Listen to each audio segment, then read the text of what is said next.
A force is a push or pull upon an object resulting from the object's interaction with another object. Whenever there is an interaction between two objects, there is a force upon each of the objects. When the interaction ceases, two objects no longer experience the force. The forces only exist as a result of an interaction. An applied force is a push or force from a person or object. A gravitational force is the force of gravity on an object, or the weight, which can be found by multiplying the mass times the gravity, which is 10. A normal force is a force exerted on an object when it is in contact with another object or surface. Tension is force transmitted through a spring, like a spring holding up an object. A spring force is a force exerted by a compressed or stretched spring attached to an object. Force diagrams show all the forces acting on an object. For example, if we had a block standing on a table, we would have the force of gravity and a normal force. It would stand in place because these force diagrams show all the forces acting on an object. For example, if we had a block standing on a table, we would have a gravitational force and a normal force. The gravitational force would be pointing down, and the normal force would be pointing up.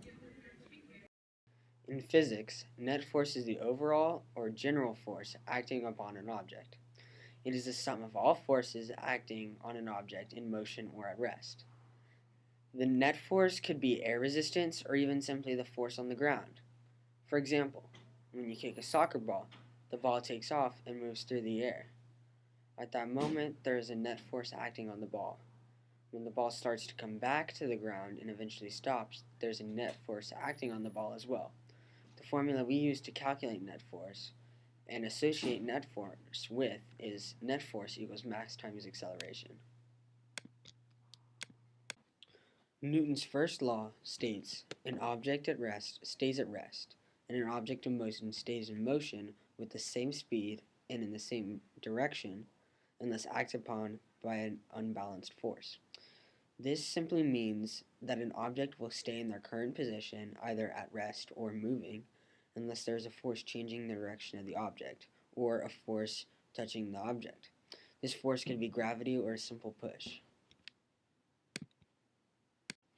Newton's second law says the acceleration of an object as produced by a net force is directly proportional to the magnitude of the net force in the same direction as the net force, and inversely proportional to the mass of the object. Newton's second law declares that the acceleration of an object is dependent on two variables, the net force acting on the object and the mass of the object. The acceleration of an object depends on the net force acting on the object and inversely upon the mass of the object. As the force acting upon the object is increased, the acceleration is increased. As the mass of an object is increased, the acceleration is decreased. The second law provides us with an exact relationship between force, mass, and acceleration.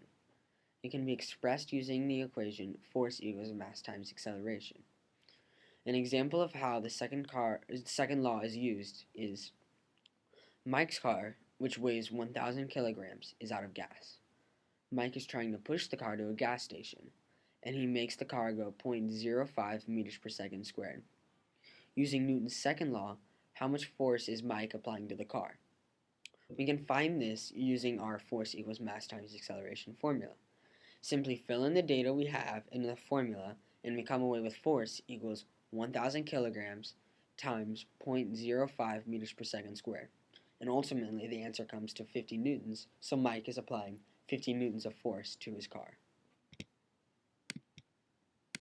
Newton's third law. For every action, there is an equal and opposite reaction. The statement means that in every interaction, there's a pair of forces acting on the two objects. The size of the forces on an object equals the size of the force on another object. A force is a push or pull that acts upon an object as a result of its interaction with another object. According to Newton, whenever objects A and B interact with each other, they exert forces upon each other. For example, when you sit in your chair, your body exerts a downward force on the chair, and the chair has an upward force on your body. There are two forces resulting from this interaction: a force on the chair and a force on your body. These two forces are called action and reaction forces and are the subject of Newton's third law of motion.